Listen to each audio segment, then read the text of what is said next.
Aujourd'hui, on plonge dans le plan digital. Alors, dans les questions de quiz qu'il y aura tout à l'heure, il y a une question qui parle du rapport entre le plan digital et le plan marketing. Donc, et on pourrait même mettre aussi le plan stratégique de l'entreprise. Donc, d'un côté, il y a le plan global de l'entreprise. Quelle est la mission de l'entreprise? Quels sont les statuts de l'entreprise? Quelles sont les vocations de l'entreprise? Est-ce que c'est une big corp, une entreprise à mission? Qu'est-ce qu'on voit pour l'entreprise sur les peut-être 5, 6 prochaines années? En dehors des produits, en dehors des salariés, en dehors des clients, c'est vraiment une vision d'entreprise. Donc ça, c'est la stratégie globale.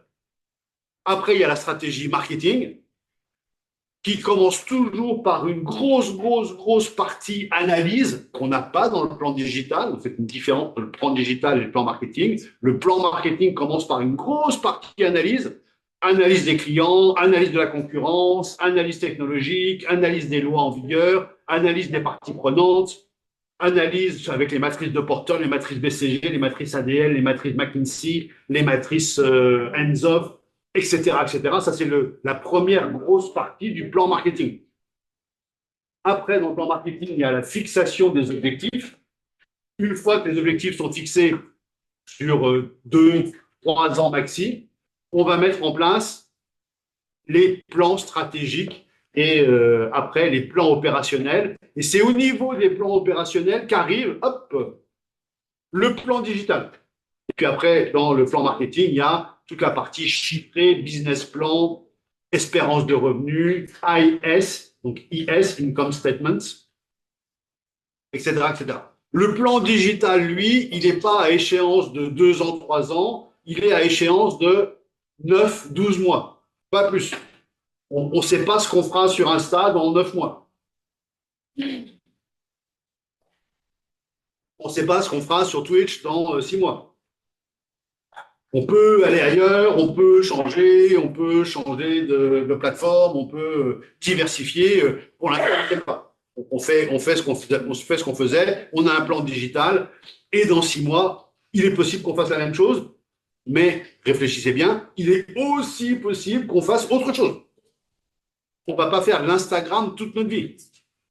Quand Facebook s'est lancé, les gens ont dit, bon, bah, il y a Facebook et puis il n'y aura rien d'autre. Donc, on va faire du Facebook toute notre vie. Aujourd'hui, plus personne poste sur Facebook. Enfin, presque plus personne poste sur Facebook. Et avant Facebook, c'était MySpace. Et les gens qui étaient sur MySpace, si quelques-uns d'entre vous ont connu MySpace, je ne pense pas, c'est trop vieux pour vous. Mais quand MySpace était là, il n'y avait pas Facebook. Et on s'est dit, toute notre vie, on postera sur MySpace. Et puis, MySpace est complètement disparu, même s'il y a, paraît-il, encore des utilisateurs. J'en ai jamais rencontré. Il doit y en avoir quelques-uns. Et ça a disparu. Donc, il est possible que Twitch disparaisse dans 6 mois. Ou 1 an. Il ne va pas disparaître d'un coup. Il va baisser, parce qu'une autre plateforme de gaming aura pris le dessus. Et dans cette plateforme de gaming, il y aura plus de rémunération pour les acteurs. Il y aura plus de jeux interactifs. Et au lieu de simplement agir dans le chat, on pourra carrément agir dans le jeu. Donc, plutôt que d'être passif et d'envoyer des petits messages, des petits subs, on pourra carrément jouer depuis sa place avec la personne. Et Twitch va mourir. Peut-être. Ou peut-être pas, on ne sait pas. Donc, c'est pour ça qu'un plan digital, on ne peut pas le faire à 2 ans. Ouais. Ça commence déjà à exister, ça sur Twitch. Il y a déjà des jeux où c'est possible de faire participer le chat. C'est pas pareil. Ah oui, d'accord, oui. Mais ils participent en tapant des messages. D'accord, mais imagine que maintenant, je puisse, avec mon clavier, flèche droite, flèche gauche, interagir dans le jeu, par exemple. Et ça doit être possible. Il y a des plateformes qui le font déjà. Je ne suis pas très gamer, donc je ne connais pas très bien, mais bon. C'est le principe du plan digital. Il est à 9-12 mois. Et, question du quiz tout à l'heure, il se décompose en 5 parties. Je vais vous les dire là rapidement, puis on va les passer en détail. Première partie, et c'est aussi une question du quiz, première partie qui correspond exactement au pilier du digital. Vous vous souvenez du cours sur le digital et le pilier du digital. Premier pilier du digital, le persona.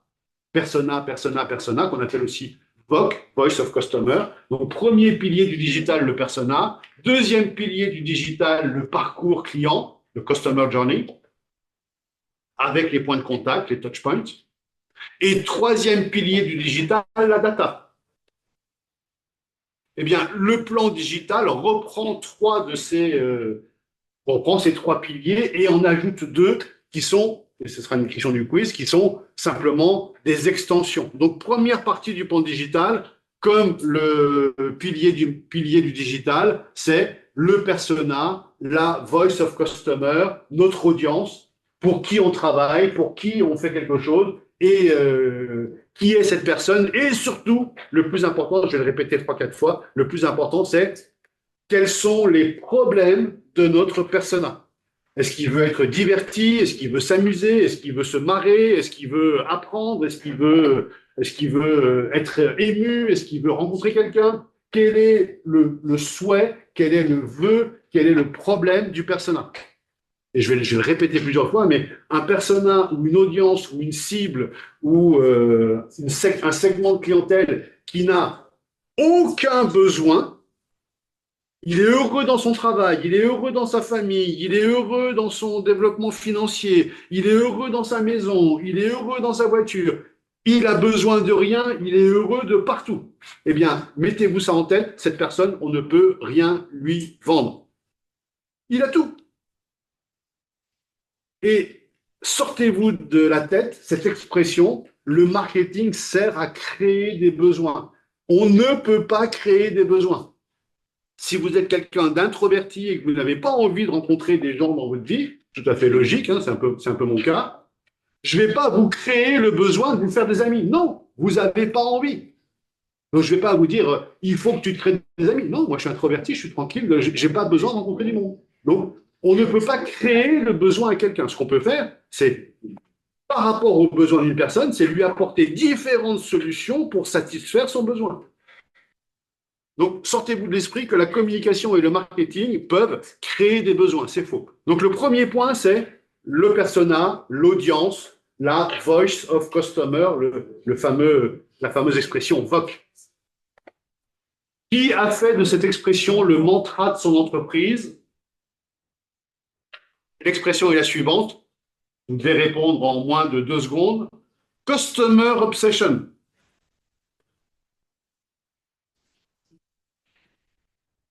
C'est marqué sur tous les murs, c'est marqué dans tous les communiqués, c'est marqué de partout. Chez nous, on est obsédé du consommateur, de la satisfaction du consommateur. Amazon, Jeff Bezos, il a dit customer obsession. Et il n'y a rien d'autre qui compte. Customer obsession. Pendant 25 ans, Jeff Bezos a fait une lettre aux actionnaires qui s'appelle Letter of Shareholders, où il explique aux shareholders tous les ans, les gars, vous êtes propriétaire de ma compagnie, vous attendez à avoir des dividendes, vous aurez R. Tout va chez le consommateur. Tout va vers la satisfaction du client. Et le gars, tous les ans, il reçoit sa lettre, cette année, tu n'auras rien, je mets tout sur le consommateur. Et pendant 25 ans, les gars disent, bon, tant pis. Donc, c'est clair, c'est net, customer obsession. Donc, c'est le point 1 du plan digital. Deuxième point du plan digital, c'est le parcours client, le customer journey. Dites pas journée, c'est pas journée, c'est pas George Clooney, c'est George Clooney. C'est customer journey, c'est McKinsey. EY, c'est I, le stade de Wembley. Donc, customer journey, c'est le parcours client avec tous les touchpoints, avec un point extrêmement précis sur les touchpoints ou les points de contact. Il y en a en moyenne 90. Un parcours client, c'est 90 points de contact. Alors comme ça a l'air énorme, 90 points de contact. On ne saura jamais trouver 90 points de contact. Vous allez voir, ça va très, très, très, très vite. Et dans ces points de contact, il y a des points de contact. Si on ne sait pas que c'est un Lacoste, là, on est mal barre. Belle interprétation du crocodile. Sur tous ces points de contact, on va mesurer l'UX. Est-ce que le client est heureux, pas heureux, par un NPS? Et l'objectif que l'on va avoir, c'est de faire en sorte que ces 90 points de contact, qui sont parfois, et c'est une question du quiz, qui sont parfois visibles, parfois invisibles, qui sont parfois conscients, parfois inconscients, qui sont parfois en physique, face à face, comme on est là aujourd'hui, parfois à distance, comme ceux qui nous suivent sur Zoom, ou parfois dans le mobile, ou parfois dans le métavers.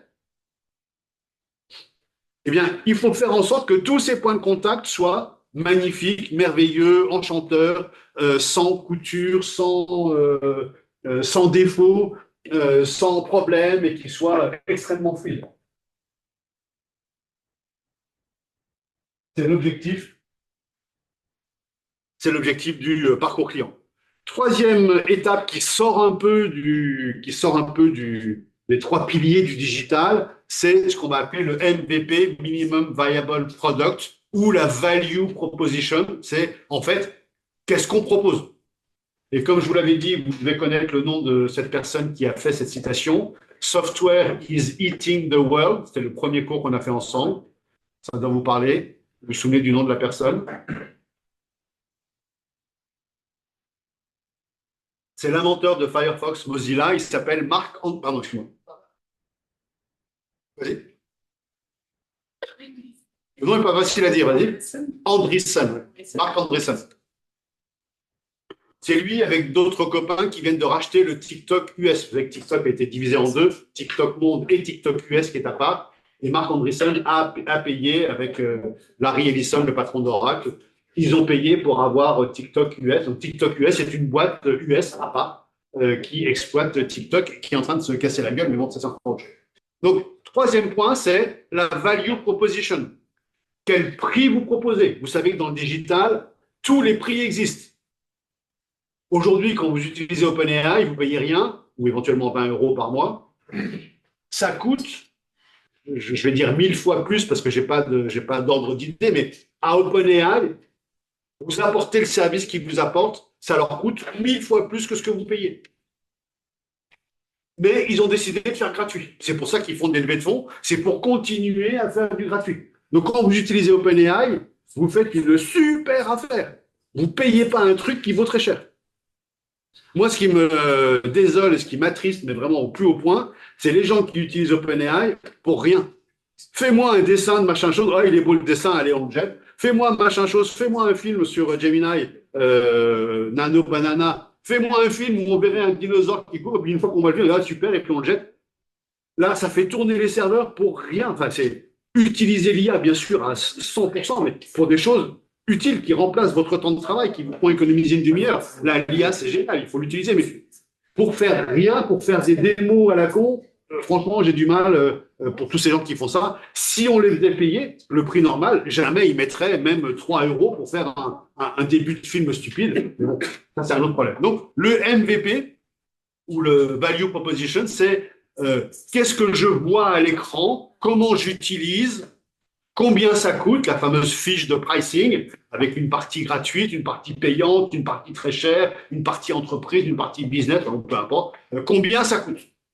Ça, c'est la partie 3, la value proposition. La partie 4, c'est la partie qu'on a déjà traitée ensemble quand on a parlé de brand content et de content marketing ou de content stratégie. C'est le content calendar. Et bien sûr, dans le content calendar, dans l'exercice qu'on fera dans le workshop 33, je vous demanderai d'utiliser impérativement, je ferai une démo pour que tout le monde soit bien raccord par rapport à ça, je vous demanderai d'utiliser Airtable parce que c'est avec Airtable qu'on fait les content calendar, éventuellement avec Notion, mais Notion est beaucoup plus complexe à utiliser. Airtable, vous allez voir, c'est la simplicité même, c'est du Excel puissance 10. Airtable est à Excel, ce que Canva est à PowerPoint. C'est ça que vous entendez. Aujourd'hui, plus personne ne veut utiliser PowerPoint, c'est de la daube. Tout le monde utilise Canva. Demain, plus personne ne voudra utiliser Excel, tout le monde voudra utiliser Airtable, tellement c'est 1000 fois plus agréable. Et derrière, une fois que vous avez fait votre tableau Excel, genre Excel dans Airtable, vous appuyez sur 3 boutons et vous avez 25 présentations qui vous servent à faire une présentation complète de votre stratégie. Donc, directement, imaginez que directement de Excel, ça vous sorte vos 25 diapositives qui expliquent exactement votre calendrier sur la cible 1, sur la cible 2, sur le média 1, sur le média 2, le total, etc. Et c'est fait en 3 clics. Donc, c'est absolument dingo. Il faut utiliser Airtable. Dans beaucoup d'entreprises, c'est interdit, bien sûr. Mais comme Canva est interdit dans beaucoup d'entreprises, ça ne vous empêche pas d'utiliser, ou du moins, c'est mon rôle de le connaître. Après, faites ce que vous. Et la dernière partie du plan digital, c'est la 5e partie, la partie qui reprend là les 3 piliers du digital, c'est la partie data, avec principalement le CRO du Sales Funnel. Donc, Sales Funnel, vous le connaissez, AAARRR, CRO, conversion rate optimization, c'est le taux de conversion qui passe de awareness à acquisition, de acquisition à activation. Et qu'est-ce qu'on fait pour faire ce fameux lead nurturing avec du lead scoring? Comment est-ce qu'on passe de MQL à SQL? Tout ça, c'est des notions, désolé, c'est des mots un peu complexes, ça va un petit peu vite, mais c'est des notions que vous devez maintenant maîtriser, vous devez nager là-dedans et comprendre à peu près de quoi je parle. Même, j'espère, comprendre très bien de quoi je parle. Comment est-ce qu'un MQL devient un SQL? Par du lead scoring et par du lead nurturing. Il y a beaucoup de mots anglais, il y a beaucoup de jargon, mais on l'a vu un peu en détail, donc j'espère que pour vous, c'est clair. Donc, regardons ce plan digital. Là, vous l'avez de manière tout à fait moche et stylisée, mais vous reconnaissez en haut à gauche un persona. Trois points importants sur le personnage, je le redirai tout à l'heure quand on le verra en grand. Un, c'est un prénom, c'est jamais une société et jamais un nom de famille, que le first name, que le prénom. C'est un Paul, c'est une Virginie, c'est une Sophie, c'est qui vous voulez, un John, qui vous voulez. Et si vous avez une cible B2B et que vous dites, moi, je veux cibler des avionneurs, je veux cibler Airbus, Boeing, Embraer, et puis le chinois, j'oublie toujours le nom de l'avionneur chinois, j'arrive pas à m'en souvenir. Il fait un C-17, mais j'ai oublié le nom de l'avionneur. Eh bien, votre persona, c'est pas Airbus. Votre persona, c'est Sophie. Et Sophie, elle est responsable des achats industriels chez Airbus. Le persona, c'est toujours un prénom, c'est toujours une personne. Et cette personne, fictive, un portrait robot, représente tous les acheteurs industriels chez les avionneurs. Donc, cette Sophie, elle représente aussi le John qui fait le même boulot chez Boeing et le Juan qui fait le même boulot chez Embraer au Brésil. Donc, toujours un prénom. Deuxième élément important, la zone la plus chaude, la plus importante et qui mérite toute la concentration, c'est pas la photo, c'est pas la bio, c'est pas le CV, tout ça c'est juste pour se représenter la personne. C'est quels sont les problèmes de cette personne, quels sont les problèmes à résoudre, quels sont les souhaits de cette personne, qu'est-ce qu'elle veut, à quoi elle aspire, pourquoi elle est prête à dépenser de l'argent. Qu'est-ce qu'elle a envie d'achever? Qu'est-ce qu'elle veut devenir dans 1 an, 2 ans, 3 ans? Quels sont ses buts, ses rêves, ses aspirations? Ou en anglais, quels sont ses pain points? Quels sont ses, je sais pas comment dire en français, ses difficultés? Comment tu dis? Frustration, c'est super, frustration. Quelles sont ses frustrations? Et si vous avez une frustration et que je vous propose un produit qui enlève cette frustration, ben vous êtes peut-être prêt à me donner 1 € par jour, par mois, par an, j'en sais rien, vous êtes peut-être prêt à payer quelque chose. Ou si vous ne payez rien, vous me donnez vos données et moi j'utilise vos données et j'en fais quelque chose. Mais si vous avez une frustration et que je la lève avec une idée, vous êtes prêt à aller dans mon sens. Si vous avez zéro frustration et que je vous propose une super app de rencontre, eh ben là, moi je veux rencontrer personne. Je suis bien en couple, tout va bien, je ne veux pas m'inscrire nulle part. Donc, c'est ça qu'il faut bien comprendre dans le persona, c'est là où j'ai mis un triangle, attention, c'est quels sont les problèmes de la personne. Et le troisième point important du persona, c'est sur quel média je vais pouvoir joindre mon persona. Est-ce que c'est plutôt un gars à email ou un gars à WhatsApp? Est-ce que c'est plutôt un gars à Facebook ou un gars à Instagram? Sur quel réseau est-il? Est-ce qu'il est sur YouTube? Est-ce qu'il est sur Twitch? Est-ce qu'il est sur Telegram? S'il fait de la finance, il est sur Telegram. Toute la finance mondiale est sur Telegram. Donc, si vous avez une boîte de finance, c'est impensable de ne pas être sur Telegram. Toute la finance mondiale est sur Telegram. Y compris crypto, bien sûr, ça va de soi, mais y compris la finance tradie. Donc, tout se passe sur Telegram. Toutes les infos sont sur Telegram, toutes les annonces sont sur Telegram. Si vous êtes dans la politique ou dans le journalisme, tout est sur X. C'est impossible de faire de la politique ou du journalisme sans avoir un compte X. Tout est dessus. Donc, est-ce que c'est et puis en revanche, si vous faites de la recherche et si vous faites, je sais pas quoi, un métier manuel, X, vous en avez, mais rien à faire. Peut-être pas, vous n'avez pas besoin d'aller sur X. Vous pouvez y aller si vous avez envie, mais c'est pas une utilité. Et c'est ça qu'on va dire ici dans la fiche persona.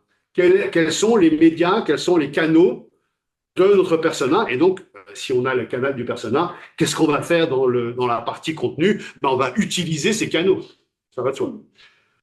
Deuxième étape, vous l'avez ici et ici, avec des bulles qu'on appelle phylactères en publicité, en BD, avec des bulles et avec un tableau, c'est le parcours client que vous détaillez tout à l'heure.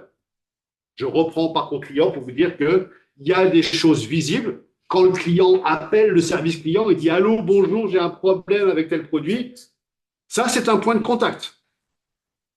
Ça, tout le monde le sait. Tout le monde a compris. Mais avant ce point de contact, il a fallu que la personne trouve le numéro de téléphone. Donc, il est allé sur le site Internet, point de contact. Et pourquoi est-ce qu'il va sur le site Internet pour toucher le service client? Parce que le produit a un dysfonctionnement. Autre point de contact.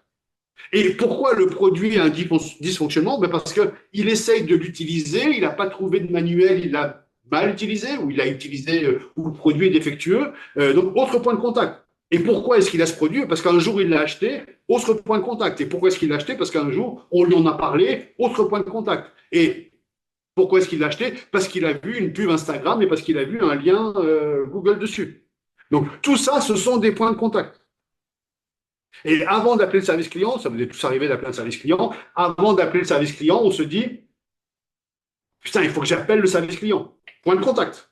Vous vous levez le matin, on dit, aujourd'hui, il faut absolument que j'appelle le service client de ce truc-là. Point de contact. Vous comprenez que quand vous dites le matin en vous réveillant, il faut absolument que j'appelle le service client de Orange, Soch ou qui vous voulez, vous comprenez bien que Orange et Soch ne sont absolument pas au courant que vous pensez à eux le matin en vous levant en disant, il faut absolument que j'appelle le service client. Eh bien, c'est une des questions du quiz, bien que l'entreprise ne soit pas du tout au courant que vous pensez à eux, le fait que vous pensiez à eux, c'est le côté inconscient et le côté invisible, le fait que vous pensiez à eux, c'est un point de contact.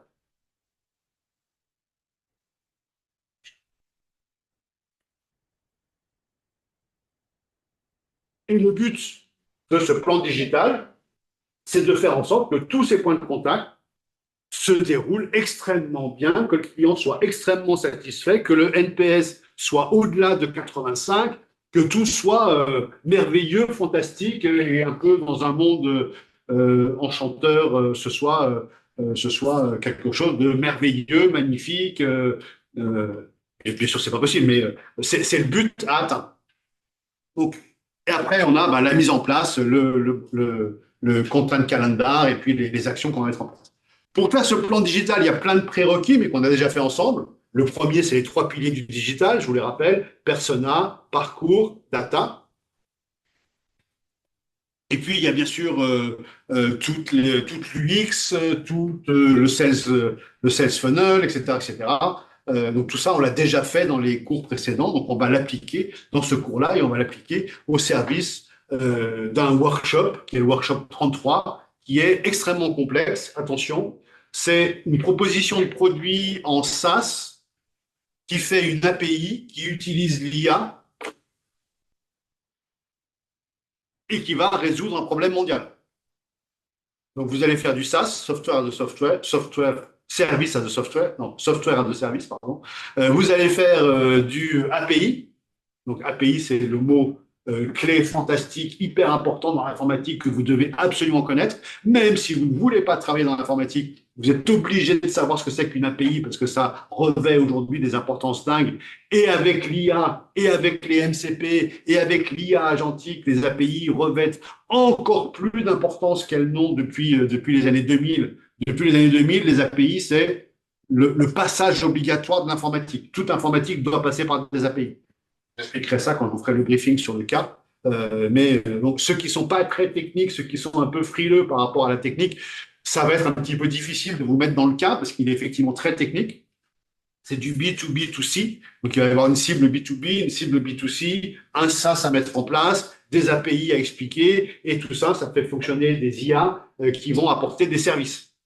Donc, on est vraiment dans l'ère du temps, on est dans du Anthropic, OpenAI et une boîte qui peut être valorisée, enfin une idée qui pourrait être valorisée plusieurs dizaines de milliards si elle était aboutie. Donc, à vous de la faire aboutir. Donc, quel est le sommaire de ce plan marketing? Attention, alors je m'excuse, je vous l'ai dit plusieurs fois, mais il y a des classes de master de cette école où j'ai répété 10 fois que les 5 parties du plan digital, c'était 1, le persona, 2, le parcours, 3, le MVP ou le value proposition, 4, le content calendar et 5, le sales funnel. Et première question du quiz, quelles sont les parties du plan digital? Et là, 12 parties, analyse, enquête, sondage, machin, truc, bidule. Il y en a, franchement, je ne sais pas pourquoi il y en a encore. Alors, j'espère qu'il n'y en aura pas dans cette classe, mais il y en a, franchement, il ferait mieux il ferait mieux de faire autre chose. Donc voilà, en détail, tout ce qu'il y a dans ce plan digital. Je ne vais pas le reprendre, on va rentrer dans ce détail. Il y a des choses que je n'ai pas signalées, par exemple, le USP, Unique Selling Proposition, finalement, c'est le produit. Qu'est-ce qu'on vend, la Value Proposition ou la USP, je vous montrerai une vidéo marrante, enfin marrante, une vidéo intéressante sur le Digital Twin. Euh, on peut montrer le produit que l'on vend avec une simulation, on appelle un jumeau digital, un jumeau numérique, je ne sais pas comment on dit exactement, un digital twin. On peut montrer une simulation du produit que l'on vend en montrant un jumeau numérique du corps humain, un jumeau numérique d'un bâtiment, un jumeau numérique d'une ville, pour montrer comment ça se passe avec et sans la solution. Vous vous souvenez, on a fait un exercice qui consistait à dire si les produits deviennent des services, alors que deviennent les services? Les services deviennent des expériences. Comment faire vivre une expérience à quelqu'un pour qu'il achète un service? Eh bien, lui faire vivre le jumeau numérique de ce qu'il achète avec son évolution, ce qui peut effectivement le plonger dans une vision de ce qu'il va acheter. Donc voilà les 5 parties, je pense que c'est clair. Ça doit être la première ou deuxième question du quiz. Retenez ça pour toute votre vie de travail. À chaque fois, et je vais vous demander de le faire ici, à chaque fois que vous rendez un document de plus de 3 pages, vous devez faire précéder ce document d'un executive summary, d'un IS. Donc un executive summary, c'est un abstract, c'est un résumé, c'est dans le cas qui nous concerne aujourd'hui, c'est 5 lignes, un paragraphe de 5 lignes. Dans d'autres cas, ça peut être une demi-page, voire 3/4 de page, bien sûr. L'executive summary ne fait jamais plus d'une page, parce que s'il faut 3 pages pour résumer un document de 5 pages, ça n'a aucun intérêt. Donc, un executive summary, c'est le résumé complet de ce que vous allez proposer dans les 4, 5, 6 ou 10 pages qui suivent. Donc, vous verrez, quand vous le ferez, tous les gens qui vont vous remercier en disant « C'est sympa d'avoir fait un executive summary, j'ai lu juste l'executive summary, ça a l'air super intéressant, j'ai pas le temps de lire les 4-5 pages. Qui a le temps aujourd'hui dans l'entreprise de lire 4 pages ?» J'entends 4 pages, pas 4 slides, hein, parce que 4 slides, ça fait tac, tac, tac, mais 4 vraies pages de texte. Qui a le temps de lire 4 vraies pages de texte? Pas grand monde. Donc, faites toujours précéder vos rapports, vos dossiers, vos textes, vos analyses d'un executive summary. Vous l'appelez bien executive summary, ou résumé, ou abstract, appelez-le comme vous voulez. Et là, c'est pas une introduction, c'est pas nous allons voir comment, machin truc, c'est le résumé des 4 pages. Et donc là, dans le dossier que vous allez me rendre pour cet après-midi, c'est nous développons une solution à plusieurs milliards d'euros de revenus qui pourrait être valorisée plusieurs dizaines de milliards et qui consiste à faire ça, ça et ça pour telle et telle personne. Voilà l'executive summary du dossier. On lit cet executive summary, après on a envie de lire le dossier ou pas, c'est autre chose, on a le temps ou pas de lire ce dossier, mais pensez à ça systématiquement, pensez aux gens qui n'ont que 3 minutes pour lire votre dossier de 4 pages. Alors, soit ils feuillettent les pages, ils disent ah ouais, soit ils lisent l'executive summary. Donc, prenez cette habitude. C'est un travail en plus, mais l'IA peut faire ça pour vous assez facilement. Prenez l'habitude de toujours faire précéder vos documents d'un executive summary. Alors, on passe à la première partie, la fameuse VOC, Voice of Customer, qu'on peut aussi appeler Know Your Customer. Les banques sont friands de ce KYC, Know Your Customer. Et le conseil que je peux vous donner aussi pour toute votre vie professionnelle, c'est de passer 4 heures par mois chez le client, 4 heures par mois avec le client. Que vous soyez au RH, à la finance, à la compta, bien sûr au marketing et à la com, au supply chain, à la logistique, à droite, à gauche, passez 4 heures par mois avec un client, avec un sous-traitant, avec un fournisseur, avec quelqu'un qui utilise la suite de votre production, la suite de votre produit. Et vous verrez que dans l'entreprise, si vous passez juste c'est pas grand-chose, 4 heures par mois. Si vous passez juste 4 heures par mois chez le client, à le comprendre, à le regarder, à discuter avec lui, à l'écouter, téléphoner, à voir comment il fait sa recherche, à voir comment il utilise l'IA, vous allez comprendre des choses bien mieux que dans des rapports de 25 pages de McKinsey ou dans des dossiers d'explications complexes. Vous allez voir comment le client agit. Et vous serez dans l'entreprise une espèce de référent client et on va vous demander toujours, tiens, toi qui vas souvent chez les clients, qu'est-ce qu'ils font quand ils reçoivent l'appel d'offres? Eh ben, ils font ça, ils font ça, ils font ça, ils font un tableau récapitulatif. Eh ben, s'ils font un tableau, pourquoi pas leur fournir le tableau d'entrée de jeu avec les cases à cocher ou les trucs à remplir. Et vous gagnez un petit peu de crédibilité à chaque fois. Donc c'est vraiment un truc hyper important de bien connaître son client et pas simplement théoriquement à travers un persona qui est très théorique, mais de le connaître physiquement, d'être en présence avec lui et de savoir comment il agit, comment il réagit, à quelle heure il part du boulot, qu'est-ce qu'il fait, première chose le matin quand il arrive, il s'assoit à son bureau, qu'est-ce qu'il fait? On peut théoriser, on peut dire, ah, je pense qu'il fait ça, je pense qu'il lit ses mails, c'est ce que tout le monde va dire.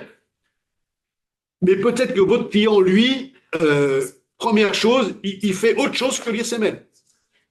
Et tant que vous ne l'avez pas vu, expérimenté vous-même, vous ne le saurez pas. Et vous penserez qu'il lit ses mails la première chose le matin. Peut-être que c'est pas ça. Peut-être que c'est ça. Donc, dans une boîte moyenne, une business unit moyenne, on a une vingtaine de personas. Grosso modo. Parfois c'est 15, parfois c'est 25, mais on a une vingtaine de personas. La fiche persona, il y a plein de modèles. Alors sur Canva, vous trouvez 50 templates de persona. Sur HubSpot, sur Salesforce, il y a des modèles de persona. Il y en a plein, plein, plein, plein, plein. En voilà un de plus. Prenez-le, ne le prenez pas, ça ne m'intéresse pas. Ce qui m'intéresse, c'est un prénom. Jamais de last name, de nom de famille, de nom de naissance, jamais d'entreprise, toujours un prénom, toujours la partie problème, quels sont les problèmes du personnel, et toujours la partie canaux de communication. Là, on a un persona, là, il s'appelle Jean-Luc, il est magnifique, et ses canaux favoris, c'est Facebook, LinkedIn, Instagram, WhatsApp, et voilà, c'est un gars à Facebook. Très bien. Il y a beaucoup de gens qui disent, ouais, il aime Facebook, mais s'il veut voir nos messages, il a qu'à venir sur Instagram. Ben non. Il est sur Facebook, donc où est-ce que vous devez poster vos messages? Sur Facebook. Sinon, vous ne le toucherez pas. Ce n'est pas lui qui va venir voir vos messages ailleurs. Il est sur Facebook, il faut poster sur Facebook.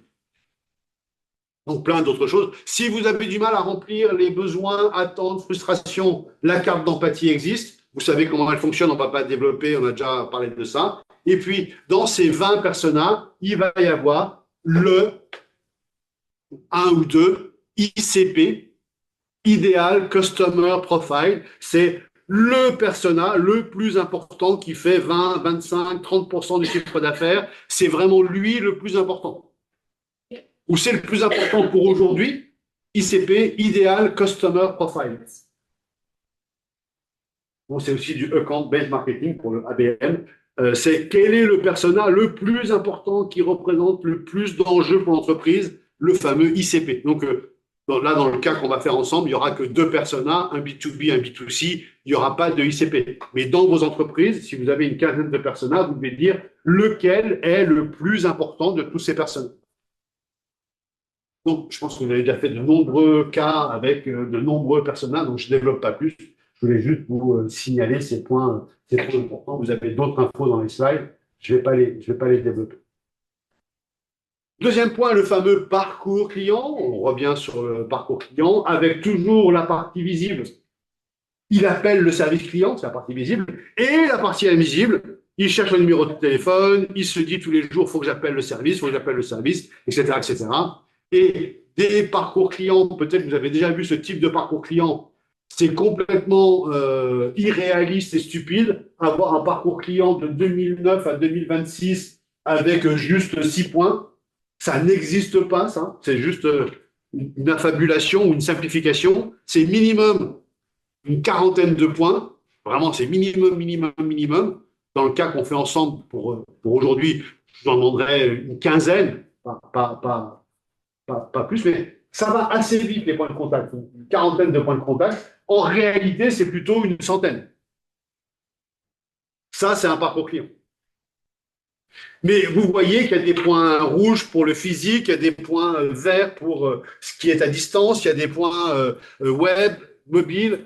Et encore une fois, ne faites pas l'erreur de penser que le web et le mobile, c'est la même chose. Le web et le mobile, c'est pas du tout la même chose. C'est deux canaux qui sont, alors ils sont pas opposés, mais c'est deux canaux qui sont vraiment différents. Dire que le web, c'est comme le mobile, c'est aussi stupide que de dire un journal quotidien comme le Figaro, c'est comme le JT de TF1.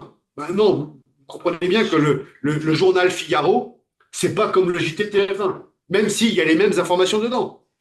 Il y en a un, c'est du papier, vous l'emmenez avec vous, l'autre, il est à 20 heures sur TF1, c'est pas la même chose. Eh bien, c'est la même différence entre le mobile et le web. Le mobile, comme son nom l'indique, il est toujours dans notre poche, il est toujours avec nous et on est en mobilité. Le web, il est sur un laptop, un desktop, il est plutôt fixe. Il y en a un, pour accéder à l'information, c'est un clic, hop, on a tout de suite l'information, parce que c'est une app, elle s'ouvre, on est logué et on a directement l'information. L'autre, il faut trouver l'URL du site, qu'on va chercher par Google à chaque fois, même si on la connaît, on va quand même taper par Google juste le nom, on va cliquer dans Google, on va arriver sur un site, on va aller sur la page login, on va taper son email, on va taper son mot de passe et on va naviguer dans un site. Ça n'a rien à voir avec une app. Même si, effectivement, les informations sont presque les mêmes. Mais l'accès à l'information n'est pas le même. C'est le même rapport entre un journal papier et un JT sur la télévision à 20 heures. Donc, distinguez bien les points web des points mobiles. Et ne vous laissez pas bercer d'illusions par les DSI qui disent c'est pas la peine de faire une app. Alors aujourd'hui, avec l'IA, franchement, faire une app, c'est vraiment facile. Les coûts ont été divisés par 10. C'est vraiment facile de faire une app aujourd'hui avec du cloud, avec tout ce qu'on veut, du curseur, hein, tout ce qu'on veut. C'est vraiment facile de faire une app aujourd'hui. Mais les DSI sont feignantes. Elles ont fait le site internet. Il y a tout sur le site. On ne fait pas d'app.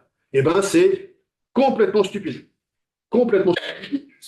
Donc, poussez vos entreprises à faire au moins 3-4 sites internet par produit, par techno, par cible, et au moins 2 apps. Je ne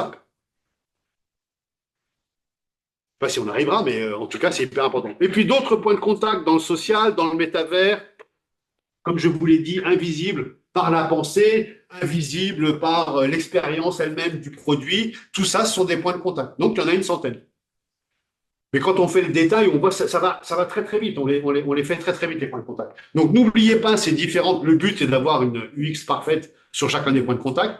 N'oubliez pas ces cinq univers et pensez au métavers. Je ne sais pas si vous connaissez la boîte française qui s'appelle Lynx, qui fait un casque de réalité virtuelle, qui est meilleur que le casque de Apple, qui est meilleur que le casque de Meta.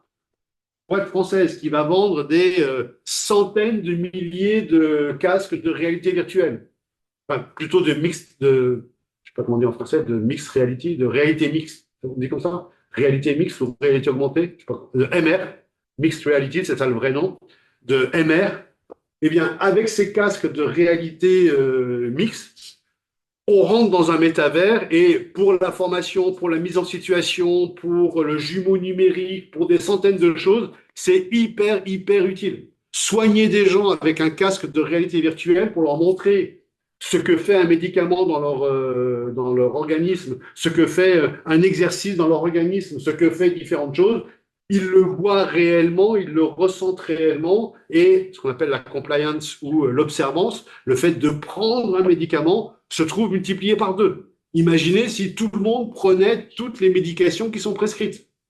La moitié des médications qui sont prescrites sont abandonnées à la moitié du traitement parce que les gens ne voient pas l'intérêt.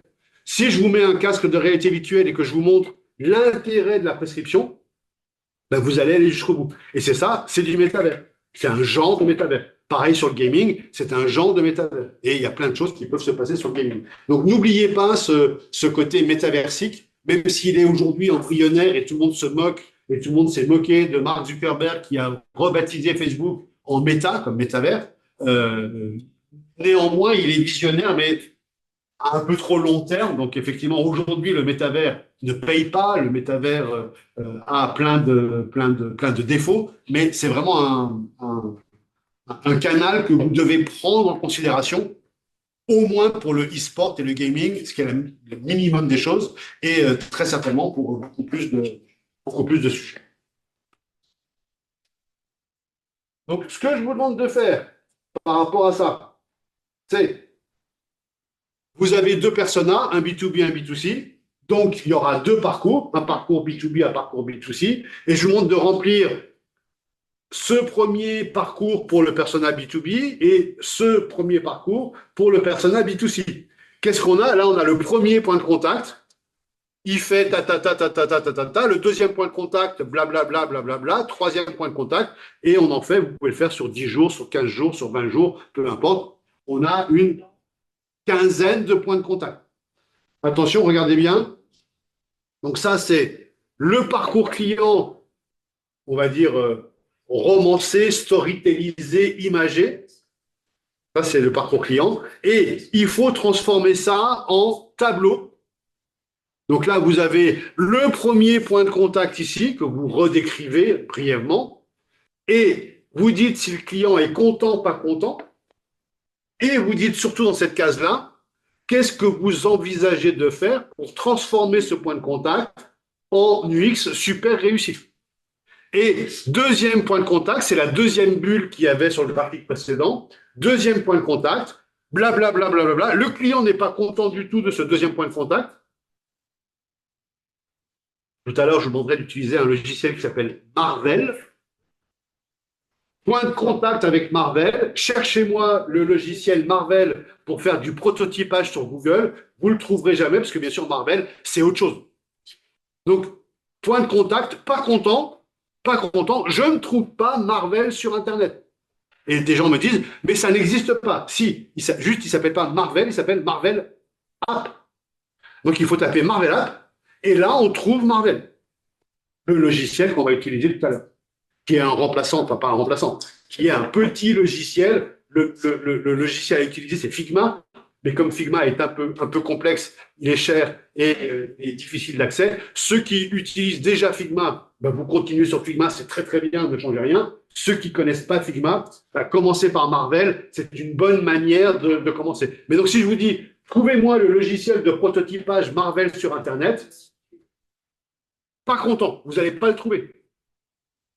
Donc, soit il faut que je vous dise Marvel App, soit il faut que Marvel fasse un effort pour se faire référencer à côté des studios Marvel avec son application qui s'appelle Marvel App. Ça, c'est tout le défaut de prendre un nom qui est facilement mémorisable. Il y avait à l'époque, je crois qu'il n'existe plus, une super application de curation qui s'appelait Pocket, comme la poche. Et donc, on avait toutes les peines du monde à trouver Pocket, parce que quand vous tapez Pocket sur Google, ben bien sûr, vous avez 3000 solutions, mais pas le logiciel de curation qui s'appelle Pocket. Donc, ils ont dû s'appeler eux aussi, je pense, Pocket App ou Pocket quelque chose, parce que Pocket tout court, c'est un nom qui est très facile à mémoriser, mais très dur à trouver sur Internet. Donc, ça fait des points de contact avec des déceptions.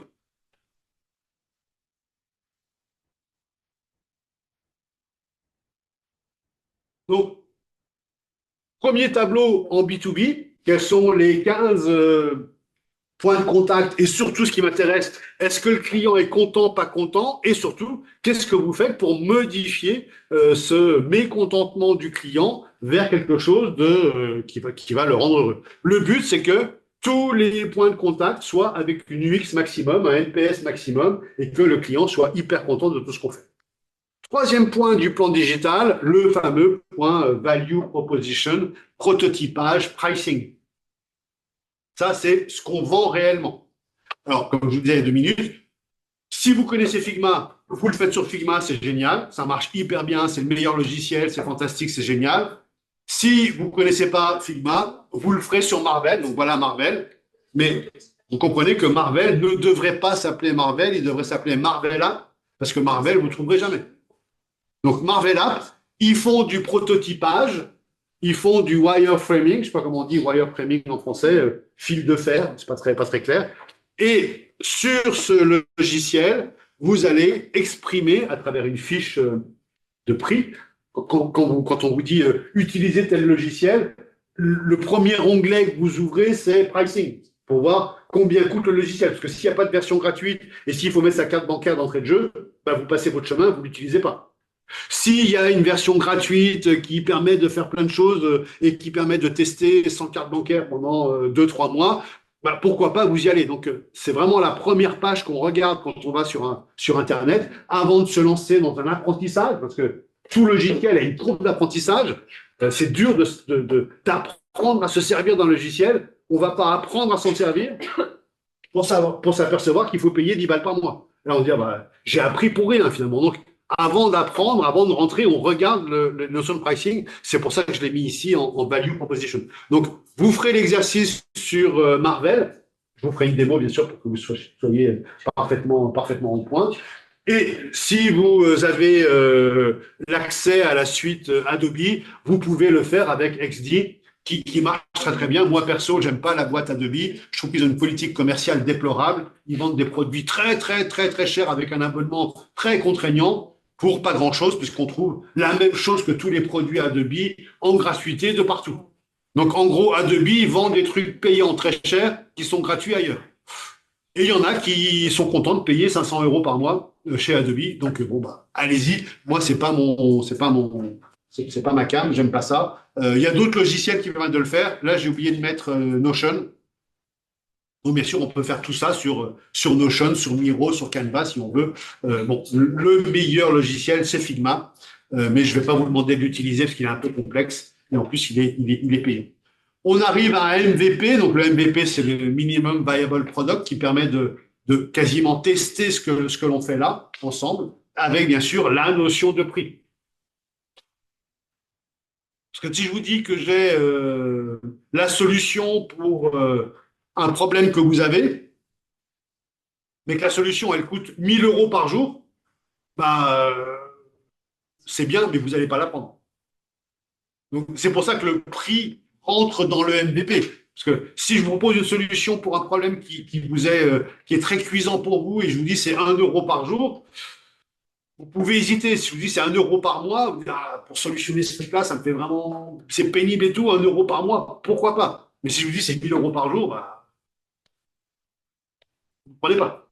Donc le pricing, avec une notion de pricing power, le pricing power, c'est la capacité de l'entreprise à augmenter les prix sans pour autant baisser la demande. Les sacs Birkin chez Hermès sont passés de 10 500 € le premier prix à 11 800 €. Et il y a toujours autant de demandes. Donc ils ont augmenté de 1000 balles, et il y a toujours, enfin de 1300 balles, et il y a toujours autant de demandes. Les derniers téléphones d'Apple sont 100 € plus chers que les anciens téléphones d'Apple, et il y a toujours autant de demandes. Ce qu'on appelle le pricing power, c'est je peux augmenter les prix et même ça donne une petite image de qualité supérieure, ça donne une petite image d'exclusivité supérieure qu'on appelle en économie l'effet Veblen. L'effet Veblen, c'est plus c'est cher, mieux c'est. C'est bien sûr parfois une bêtise, parfois une réalité. Et Veblen a démontré ça avec un parfum qui s'appelle Joy de Patou. Et le slogan de Joy de Patou, c'était le parfum le plus cher du monde. Slogan de merde, hein, le parfum le plus cher du monde. Mais ceci dit, ça a très bien marché pour tous les gens qui voulaient séduire quelqu'un. Je t'ai offert le parfum le plus cher du monde. Donc, effet Veblen, plus c'est cher, mieux c'est. Dans l'esprit du Bien sûr, heureusement, c'est pas toujours la réalité. Et il faut comparer avec des benchmarks.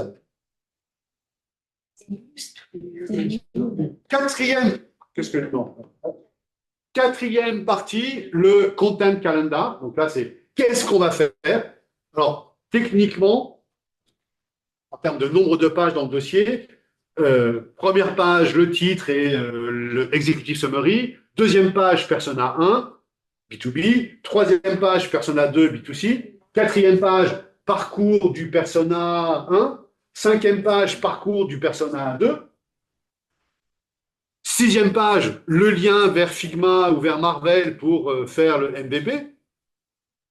Septième page, le content calendar. Et le content calendar, on va le faire sur Airtable. Mais si vous ne le faites pas sur Airtable, là, c'est une quinzaine de pages. c'est le calendrier du contenu, donc avec la liste de tout ce qu'on fait, et puis la présentation en calendrier, la présentation en galerie, la présentation en Kanban, la présentation par cible, la présentation par média, etc., etc. Nous, ce qu'on va faire ici pour la partie 4, dans votre dossier que vous allez me rendre, c'est juste un lien vers Airtable. Et sur ce lien vers Airtable, je vais voir ces fameuses 10-15 pages. Donc pour vous, dans votre dossier, pour tout à l'heure, c'est une page, avec juste le lien Airtable. Dans la réalité, si vous devez diffuser votre dossier auprès de gens qui n'ont pas Airtable, bah, vous faites des screenshots de la page 1, 2, 3, 4, 5, 6, 7, et ça fait une dizaine de pages.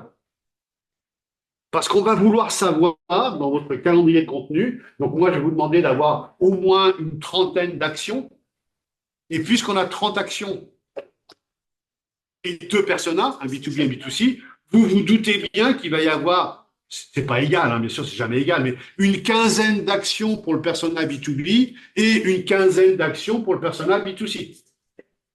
Donc, vous allez faire une liste de 30 actions. Dans une des colonnes, vous allez mettre cette action-là, elle est pour Bob. Bob, c'est le persona B2B. Cette action-là, elle est pour Zoé. Zoé, c'est le personnage B2C.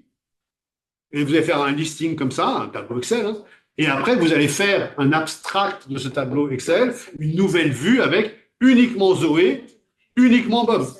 Et après, dans vos actions, il va y avoir des actions sur YouTube, des actions sur Instagram, des actions sur LinkedIn, des actions par email, des actions sur le website.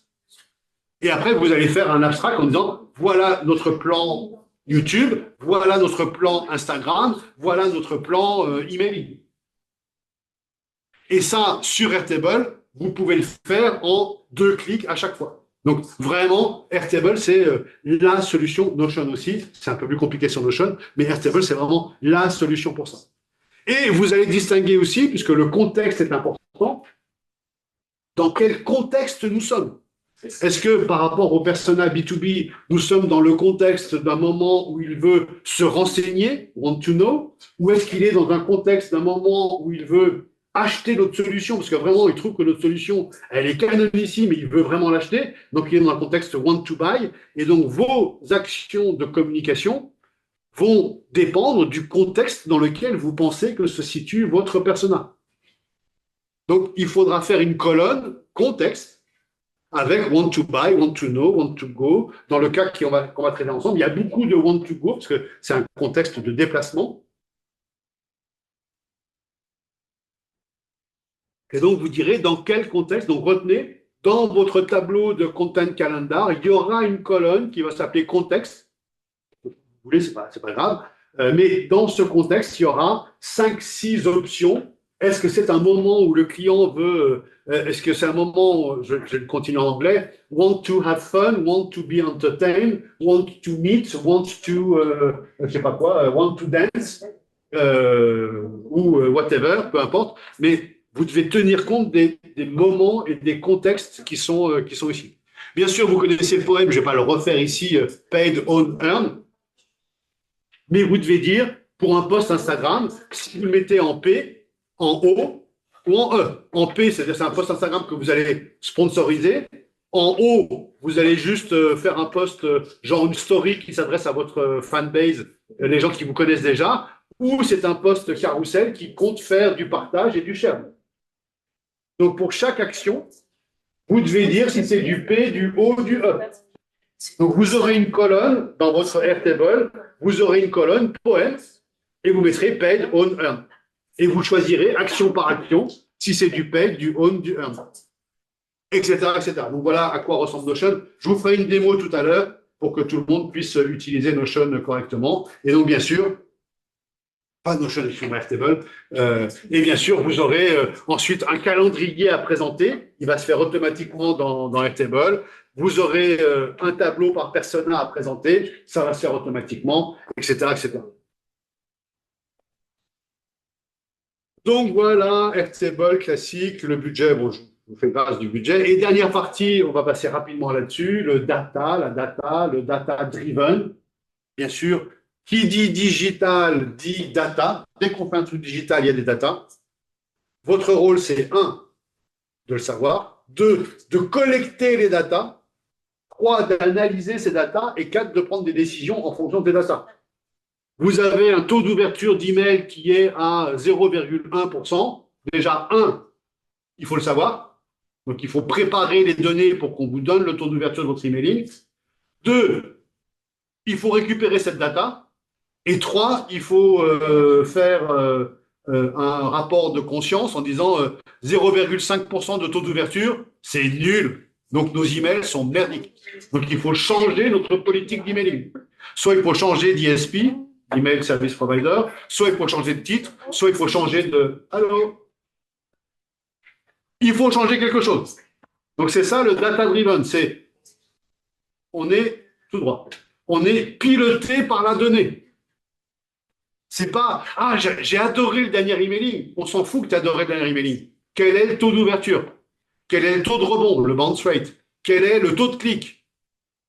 Quel est sur quel CTA, call to action, quel est l'appel à l'action? Quel est le bouton qui a été le plus utilisé? Quelle est la heatmap? Et quand j'ai vu tout ça, après, je peux dire, c'est un bon emailing, c'est un mauvais emailing, c'est de la data, c'est pas de l'impression, c'est pas, ah, j'ai adoré le dernier truc. Non, on s'en fout qu'on adore ou pas. C'est pas nous la cible. La cible, c'est le persona. Est-ce que le persona a cliqué ou pas?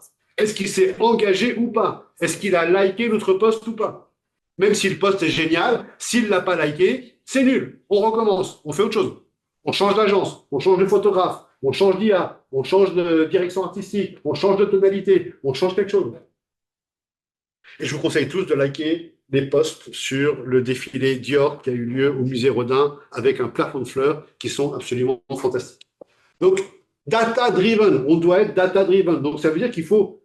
Celui qui n'a pas la donnée, il peut juste se contenter d'un avis. Ah, c'est super, mais celui qui a la donnée, il peut dire, c'est bon pour ça, c'est mauvais pour ça. Donc, soyez celui dans l'entreprise, ou celle dans l'entreprise, soyez celle qui a la donnée et qui dit, moi, j'ai les chiffres, c'est bon ou c'est mauvais. Et si c'est bon, on continue. Surtout, je vois tellement d'entreprises qui ont des super scores et qui disent, on va changer. Non, si c'est super, on ne change rien. Si on a des super scores, on ne bouge rien. Quand ça marche, on ne change rien, on continue. Et donc, on va voir ça à travers le sales funnel. On l'a déjà vu il y a quelques semaines, donc je ne vais pas vous le refaire ici, le fameux AAA-RRR, avec le fameux lead nurturing. Je vous rappelle, au cas où vous l'ayez oublié, le lead nurturing, c'est qu'est-ce que je donne comme information, comme message à mes leads, à mes contacts, pour qu'ils passent d'une étape à l'autre. Avec la partie, bien sûr, tout en haut, communication, juste en dessous, marketing digital, et la partie finale, le bottom funnel, qui est la partie vente. Qu'est-ce que je donne comme information? Qu'est-ce que je donne comme message? Qu'est-ce que je donne comme insight? Qu'est-ce que je donne comme trigger? Qu'est-ce que je propose à mes leads pour qu'ils passent d'une étape à l'autre? Si je propose rien, ils feront rien. Donc, c'est à moi d'aller les chercher et de leur proposer un truc et dire, ah ouais, ça, je vais le faire. Et s'ils le font, hop, taux de conversion, mon CRO, Conversion Rate Optimization, mon taux de conversion va s'améliorer. Et quand je vois qu'ils s'améliorent, on est super, ils ont marché à ça, maintenant, je vais leur proposer autre chose, etc., etc. Et à l'inverse de ça, vu du côté du lead, on va avoir quelque chose qui s'appelle le lead scoring. J'ai un lead. Le lead, il a téléchargé le livre blanc, je lui mets 2 points. Il a téléchargé le livre blanc, il est venu sur le site internet pour voir un autre truc, je lui remets 2 points, c'est du lead scoring. Et puis un lead qui a 5 points, par exemple, je dis, un lead qui a 5 points, ou 10 ou 15, hein, ça dépend de ce que vous voulez, il passe de MQL à SQL. MQL, c'est Marketing Qualified Lead. Le marketing dit c'est un contact réel. Hein. Il est venu plusieurs fois, il est revenu, il a téléchargé, il a assisté à un webinar, super. Maintenant, je le passe au sales. Donc, je le passe au sales en disant, voilà les sales, voilà un lead, il est SQL, il est Sales Qualified Lead. Je vous le donne. Donc, bien sûr, là, les sales vont faire une autre série d'actions. Soit ça mène à la vente, soit ça mène à, c'était un mauvais MQL, donc c'était un étudiant de GEM qui voulait juste se renseigner pour son mémoire. Bon, ben lui, je ne lui vendrai jamais rien, donc je laisse tomber. Donc, il était MQL, hein, il était Marketing Qualified Lead, et puis en lead scoring, je lui ai mis des scores. Il me paraissait être prêt à acheter. Il est contacté par les ventes et il dit aux ventes, bah, moi je suis étudiant à GEM, je fais juste mon mémoire là-dessus. Alors, il y a 2 solutions. Soit vous êtes vraiment quelqu'un d'optimiste et vous dites, cet étudiant de GEM, dans 1 an, il bosse, dans 2 ans, il va commander mon produit, donc je vais le garder. Soit vous êtes court-termiste et pessimiste, vous dites, je dégage. Ça dépend de votre boîte, ça dépend de la vision, ça dépend de plein de choses.